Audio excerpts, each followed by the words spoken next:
Good day, everybody. This is Pastor Drew from Hickson United Methodist Church sharing our Wonder of God Wednesday today.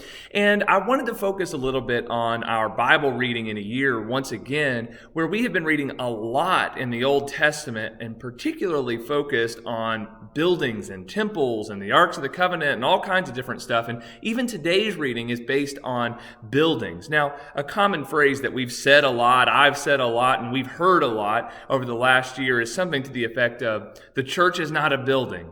The church is not a building. The people are the church. And I 100% believe that. We see things like that all throughout the scriptures that indicate that we are the gathering. We are the people of God. And when we say church, we mean people. But buildings are important. Spaces are important. Places are important because it's in spaces and places where we experience grace. And they act as reminders. I love the way Eugene Peterson says in his book, The Jesus Way, on page 231. Listen to what he has to say. He says, "We sometimes say, thoughtlessly, I think, that the church is not a building, it's people. I'm not so sure. Synagogues and temples, cathedrals, chapels, storefront meeting halls provide continuity and place and community for Jesus to work his will among his people. A place, a building, collects stories and develops associations that give local depth and breadth and continuity to our experience of following Jesus."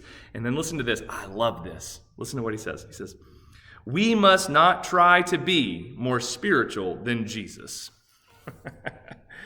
I think so often we try to be more spiritual than Jesus. We try to spiritualize our lives, but really, Jesus is a great reminder that all of our lives are incarnate. They're embodied in spaces and places. We experience grace bodily. We experience grace in places like this, our chapel.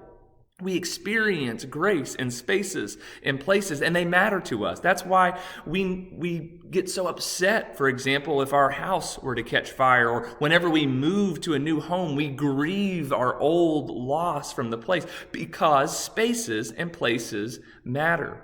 My encouragement for you today is to think back in your head and your mind and your heart to a space or a place where you've experienced grace. And I want you to visit that. If you have the opportunity to physically go to that place or space. But if not, meditate on that. Think about that space and place and how important it is to you.